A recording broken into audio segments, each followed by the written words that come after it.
बात जोधपुर की करेंगे, जहां एक साध्वी की मौत सवालों के घेरे में है। साध्वी प्रेम बाइसा की इंजेक्शन की वजह से तबीयत बिगड़ने के बाद अचानक मौत हो गई। ताजा खबर ये आ रही कि साध्वी के शव का पोस्टमार्टम हो गया है। पहले खबर आई थी कि साध्वी के पिता ने पोस्टमार्टम कराने से इनकार कर दिया।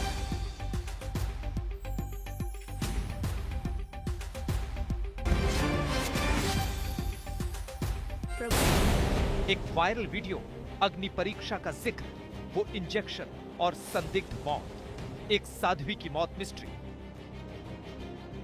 राजस्थान की जानी मानी कथावाचिका जोधपुर की साध्वी प्रेम बाइसा की संदिग्ध मौत से राजस्थान स्तब्ध है।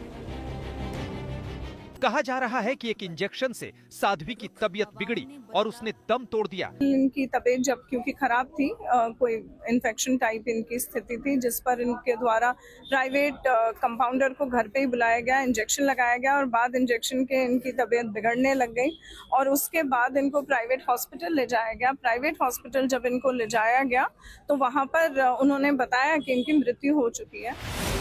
लेकिन कहानी सिर्फ इतनी भर नहीं है। दो ऐसी बातें हैं जिसकी वजह से साध्वी की मौत मिस्ट्री बन गई है। पहली बात, साध्वी की मौत के करीब 4 घंटे बाद उनके सोशल मीडिया अकाउंट से पोस्ट, और दूसरी बात, वायरल वीडियो की चर्चा। साध्वी के इंस्टा अकाउंट से यही वो पोस्ट है जिसकी चर्चा हो रही है। साध्वी की मौत बुधवार शाम 5:30 बजे हुई, लेकिन उनके इंस्टाग्राम अकाउंट से करीब 9:30 पर यह पोस्ट डाली गई। सवाल उठे कि ऐसा किसने किया। इस पोस्ट में लिखा गया, पूज्य सभी संतों को प्रणाम। मैंने हर एक क्षण सनातन प्रचार के लिए जिया। दुनिया में सनातन धर्म से बड़ा कोई धर्म नहीं है।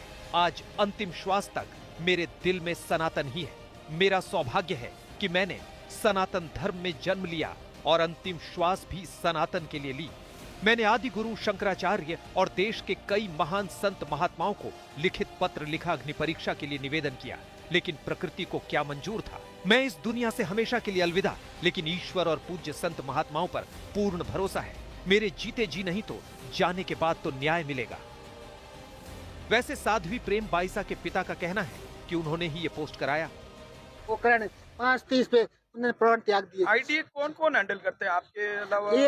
ये जो पोस्ट की थी मेरी गाड़ी में बैठ के ड्राइवर ने मैंने करवाई। मैंने करवाई वो पोस्ट, मैंने करवाई 2-2.5 घंटे बाद थी। आप देख लेना 5:30 पे 5:29 पे उन्होंने प्राण त्याग दिया। साध्वी की इंस्टा पोस्ट में अग्नि परीक्षा का जिक्र है। बताया जाता है कि पिछले साल जुलाई में सोशल मीडिया पर एक वीडियो वायरल हुआ था जिसमें साध्वी एक व्यक्ति को गले लगाती दिखाई दी। वीडियो वायरल होने के बाद साध्वी ने कहा कि उन्होंने अपने पिता को गले लगाया था। साध्वी की शिकायत पर एक आरोपी को गिरफ्तार भी किया गया था। उसके बाद साध्वी ने खुद की अग्नि परीक्षा करवाने की बात कही थी। कुछ असामाजिक तत्वों ने षड्यंत्र के जरिए वीडियो वायरल कर दाग केवल मेरे चरित्र पर ही नहीं बल्कि इस भगवे पर व सनातन संस्कृति पर भी लगाया है। तो मेरा सभी संत महात्माओं से अर्ज है कि मेरी अग्नि परीक्षा के लिए स्थान व तारीख निश्चित करके मुझे कृतार्थ करें। साध्वी प्रेम बाइसा के पिता का आरोप है कि उनकी बेटी को बदनाम किया जा रहा था, जो साध्वी प्रेम बाइसा की मौत की वजह बनी। साध्वी के भक्तों के मन में पिता को लेकर भी सवाल है, जिन पर आश्रम के सीसीटीवी हटवाने का आरोप लगा है। क्या जिस तरीके से ये कैमरे वगैरह घर से आश्रम से हटवाए हैं, उस तरीके से थोड़ा हमें भी संदिग्ध मामला लग रहा है, क्योंकि कैमरे हटाने की जरूरत नहीं पड़ती है। भक्तों का आरोप है कि जब साध्वी की मृत्यु के बाद डॉक्टरों ने पोस्टमार्टम करवाने के लिए कहा था, लेकिन उनके पिता ने मना कर दिया और शव को निजी गाड़ी में आश्रम लेकर चले गए। आखिर उन्होंने ऐसा क्यों किया? अब सबकी नजरें पोस्टमार्टम रिपोर्ट और मोबाइल की फॉरेंसिक रिपोर्ट पर लगी हुई हैं, जिससे साध्वी की इस रहस्यमयी मौत का असली सच सामने आएगा। अशोक शर्मा, जोधपुर, आज तक। शरद मेरे सहयोगी जुड़ गए हैं तमाम जानकारी के साथ। शरद, साध्वी की ये मौत है, हत्या है, आत्महत्या है, और इस मौत में इनके पिता का कितना रोल है, क्योंकि उनकी भूमिका भी सबसे ज्यादा संदिग्ध दिखाई देती है।